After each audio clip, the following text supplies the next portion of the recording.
William had just started his first night as a security guard at Jane Hospital in Borco. The parking lot was quiet, and the lights flickered like they were struggling to stay alive.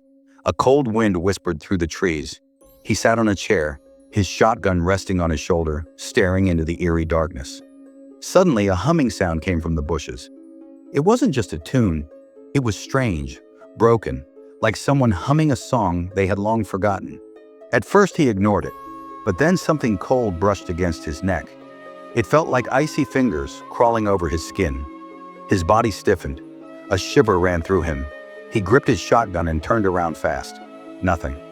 Just silence. But it wasn't normal silence. It was heavy, like something was hiding in it. Watching. "Who's there?" he shouted, his voice cracking slightly. No answer. Only the rustling of leaves. His heartbeat pounded in his ears as he stepped toward the bushes. The shadows seemed to stretch as he got closer. Slowly, he pushed the leaves aside. A figure sat on the ground, hugging its knees. The hospital gown clung to its thin, twisted body. "What are you doing here?" William asked, his voice barely above a whisper. The patient's head turned slowly, too slowly. His face was wrong. His eyes were black pits. His mouth stretched into a horrible grin. Deep scratches covered his skin, and his lips trembled as if whispering something William couldn't hear. William took a step back. The air around him felt colder, heavier. Then the patient moved. Not like a person. His body jerked, twitching like a puppet with broken strings. And then he lunged. Sharp nails dug into William's flesh. The patient's face was too close. His breath was rancid, his skin cold and clammy. William yelled, shoving him back. His shotgun slipped from his grasp, hitting the pavement with a metallic clatter. The patient let out a guttural growl and crawled toward him on all fours, his movements unnatural and bone-chilling. William ran. His feet pounded against the cold floor as he sprinted into the hospital. He darted into the dimly lit hallway, looking for a place to hide. His eyes landed on the restroom door. He ran inside and locked it just as the heavy footsteps approached. Then silence. A low sniffing sound filled the hallway. Slow, snake-like. The patient was outside the door, dragging his nails against it, letting out a deep, guttural laugh. The sound made William's skin crawl. Bang! The door shook violently. Bang! Bang! Bang! The creature outside snarled like a wild animal, slamming against the door again and again. William sat frozen on the cold tiles, covering his mouth, trying not to breathe too loudly. His whole body trembled. He could hear it whispering now, words that made no sense, spoken in a voice that wasn't human. The pounding continued for hours. Then, just as suddenly as it started, it stopped. The air grew still. After what felt like forever, William dared to open the door. The hallway was empty, but the walls were scratched, long, deep marks, like claws had scraped against them. The air smelled rotten, thick with something foul. Later that day, the hospital staff found the patient and restrained him. But his eyes, his black, soulless eyes, never stopped staring. Some people whispered that he was possessed. Others believed something much worse had taken control of him. William didn't care. He quit that very day. He packed his things and left, his mind haunted by what he had seen. And even after he left, every night when he closed his eyes, he still heard it. That slow, haunting hum echoing in the darkness.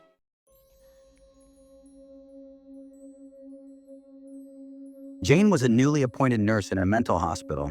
She was excited to take care of patients, unaware of the nightmare awaiting her in the coming days. Jane stayed in the hospital's hostel with her friend, who was also a nurse. Everything seemed normal at first. But one day while doing her work, she felt her hand stiffen. A strange numbness crawled up her arm, and before she knew it, her vision blurred. She was fainting.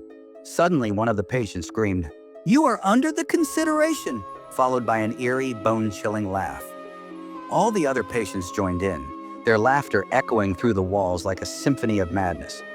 A shiver ran down Jane's spine. What did consideration mean? Why were they smiling like that?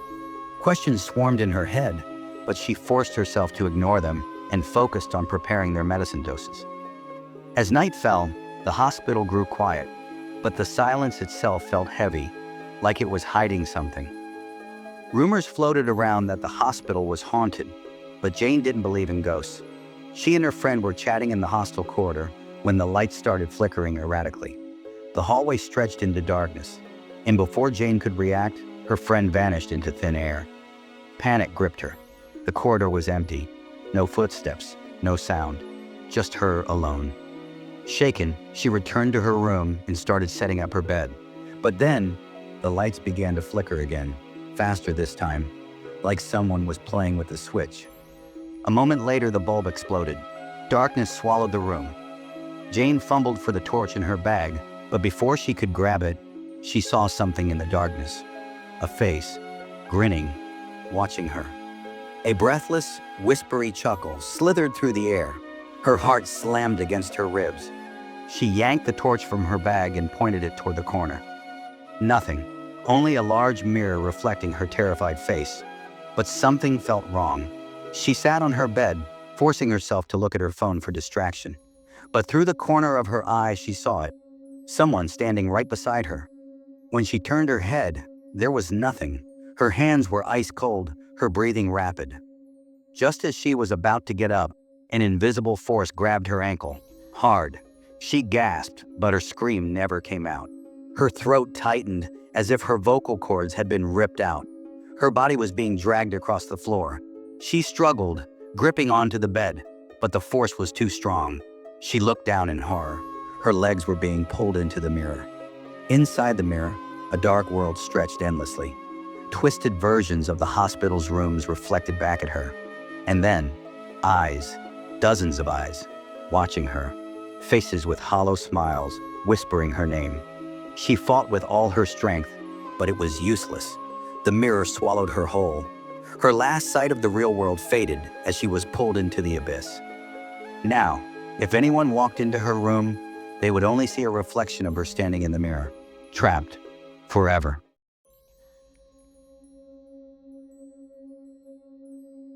Rhodey was overjoyed with his new BMW. The sleek design, the powerful engine. It felt like a dream come true, but he had no idea that his life was about to take a terrifying turn. One evening, as he was driving on an empty road, something strange happened. A shadow flickered in front of his car. He swerved, lost control, and in an instant, crash! Everything went black. When he woke up, he was in a hospital bed. His head ached, his body felt weak, and doctors surrounded him. "You had a severe injury on the back of your head," one of them said, but they assured him he was recovering well. At first, everything seemed normal, but the moment he opened his eyes, he saw something terrifying. Strange creatures lurking in the corners of the room, their hollow eyes staring at him. He blinked, but they were still there. Some had twisted faces, others had burning hands that dripped with black liquid. He gasped. "Am I dreaming?" he whispered, but the nightmare continued.